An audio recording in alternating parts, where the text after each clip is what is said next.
And these are the people that are vulnerable. So it tells you some of them may be forced into acts that do not actually represent the true nature or the, let's say, the moral fabric that we want to have as a people. Some are being exploited because they have to survive, they have to eat. Some have become a burden on their families and friends who are also gainfully employed, who are also at large, let me say, they are not also earning so much.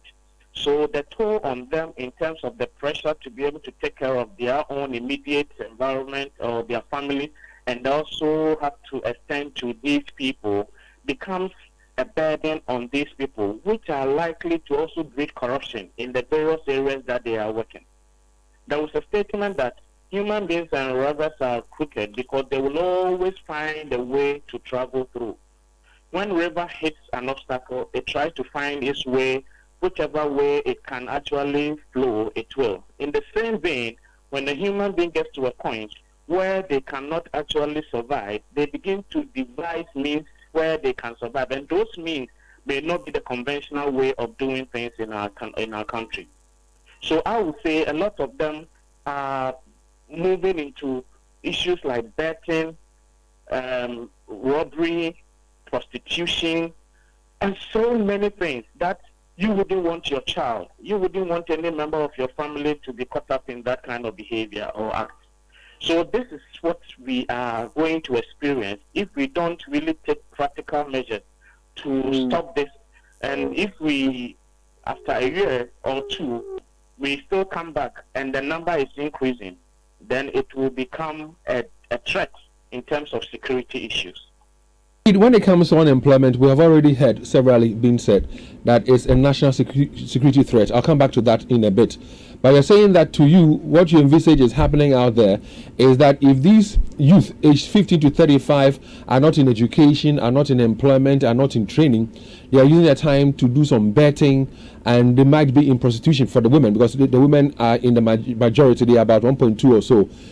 But Kofi, before we even go and talk about the issue of policies, will you say that these things are non-existent at all when it comes to training, when it comes to employment, when it comes to education? Are you saying that they are non-existent at all?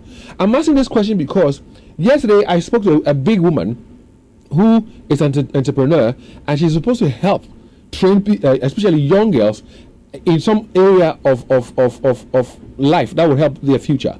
What she said to me was that these young ones, the youth as we have it now, are very lazy and do not want to do anything for themselves. How about that? So the thing is, it could be that the opportunities are there. As we speak about free SHS, unfortunately, this research didn't give us the breakdown as to whether the ones that are not in school are ones who have done at least some senior high school education, or have not done any senior high school education, that maybe not do some JHS or something like that. But how about the attitude of the youth of today? Does it come to play here, where we will say that the opportunities are there, but they're not making use of it? Well, David, it does. It's a complex issue. I believe that the opportunities are there, but the question is that has it been created for all? How effective have these opportunities been created, had impact in the young ones that we are seeking to target? I agree perfectly with this big woman when it comes to the fact that the younger generation, most of them or some of them, are lazy. Because I've had the opportunity to take my vehicle to the mechanic shop, and then you go and you see only the aged working, then you ask them, don't you have some apprentice or so? They don't like it. When they come after 1 or 2 weeks, they think that the work is too hard, they leave. It tells you how we have failed in grooming our younger generation to appreciate how it is to earn, how it is to be able to develop a skill over time in order to be independent, to take care of your economic needs. But the problem is, there are those two that have been trained over time, but the opportunity to be able to be self-sufficient or to be able to set up themselves hasn't been there, because we have agreed as a country, we are import-driven country. Most of the things that we are training the younger generation in, the big shops are also going to the developed world, outside world like China and other places, They bring in a lot of these groups in competition with these skills that the people have to be able to do things with their hands, with their abilities in order to earn something. So when you even give them something to set up, it is absorbed by the freshers. They are unable to break through in order to be able to continue the business and at the same time take care of their basic needs. So there are a lot of them that have gone through the training that are still staying at home because they don't have the means to set up. They don't have someone to pull them because the system itself has not created the avenue that when they have finished with the training, they can be useful. And let me bring this into perspective. Up to the 35, I can bet you that there are university graduates that are included. There are even people that might have finished their masters, and they have been trying hard to be able to get something to do.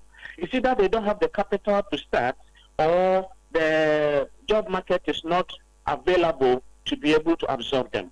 So it's a complex issue, and that is why I strongly believe that when we put people in position to help us, they should stop that kind of enjoyment that comes with the position and begin to reason and think outside the box and bring innovative ideas, ways to be able to incorporate and absorb these people along. I'm sure we cannot do for everyone, but we can do better by reducing the numbers. And over time, we will be able to see that we will leverage on the opportunities that we have created for those now, so that the others that are coming can also have a hope for tomorrow that they can also find something doing. But I must say that some trainings are going on. I hear on your television and your radio people advertising that they are doing training for people that want to do soap making, fertilizers, and all these things. But when they have gone through the training, do you think that I can sit in my corner and do one sack of fertilizer and then carry and go and sell? And then there are people that are bringing these in from elsewhere at reduced prices, and it becomes difficult for me to compete with them. So maybe the policy bits you raised, which of course into shortly deeper, will be something that policymakers ought to look at. But again, if the Ghanaian is asked to do some of these things, produce locally, do we have what it takes to measure to the quality, the standard that is required? We'll come to that as well.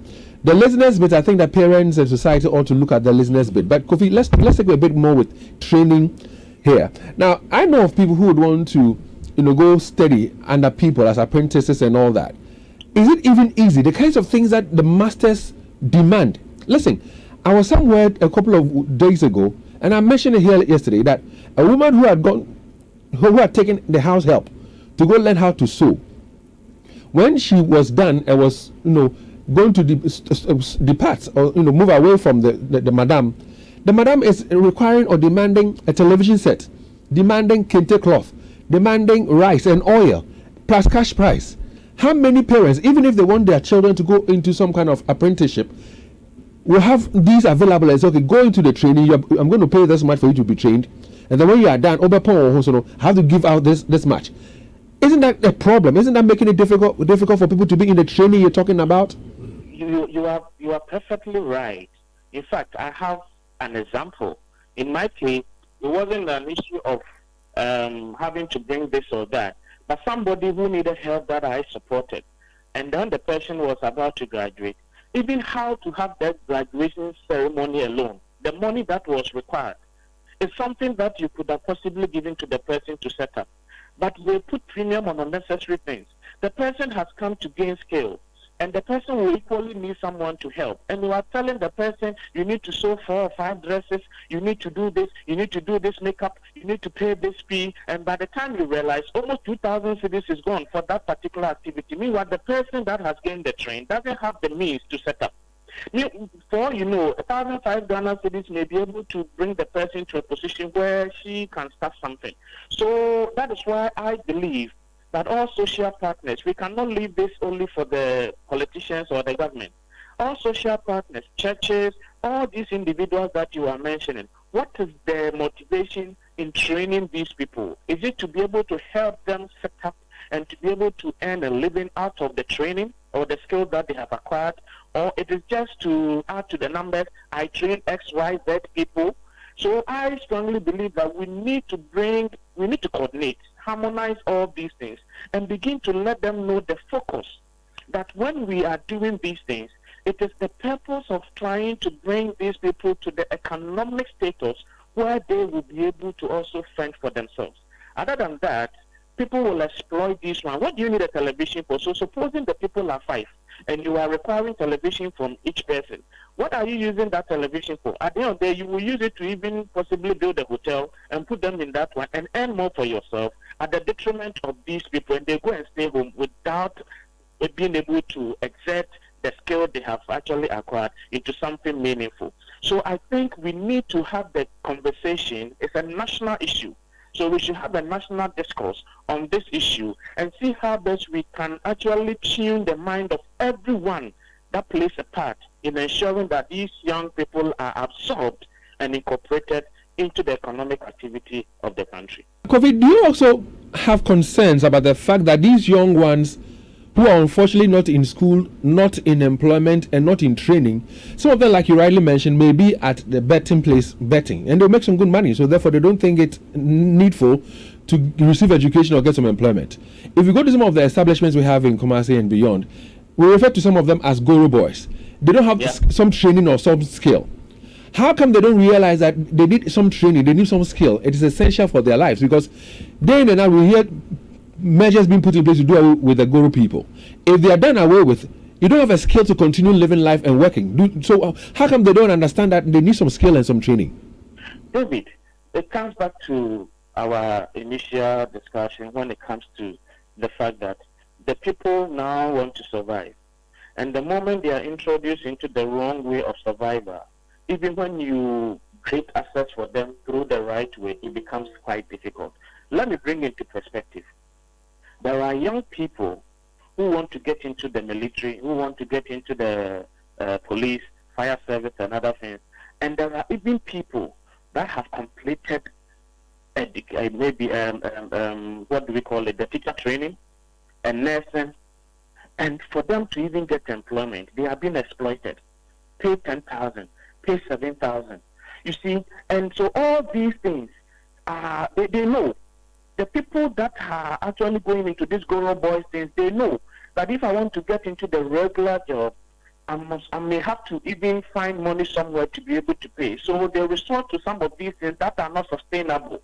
They by themselves don't give them any skill. It is only letting them be able to do what we have termed papa, so that they will be able to survive. And when the survival instinct overrides the ability to gain skill and implement it and use it to be able to have a very much more sustainable life, when you are even presenting to them an opportunity to make money for the future, to save into their pension, to save into certain other things that they are likely to do tomorrow, they look at how much they will earn, and they calculate based on what they earn from these short work that they do, and they begin to tell you that it's not sustainable. But if we start them right and groom them and then begin to let them know that we are channeling their life through a certain path to be able to bring them sustainable livelihood, then they will be able to comprehend and then absorb that. But if that is not done, and then we begin to exploit them through all these means, my brother, for them, survival is the way to go. And that is the unfortunate thing. So you see people that will come to you, oh, I used to be working here, but when they sacked us, now I have been unemployed. But if you are skilled, even as I'm working here, if anything happens and I leave here, I have a skill to be able to also search elsewhere to be able to be useful. So we need to be so intentional about this and begin to put in measures. As for the policies, they are 1,001.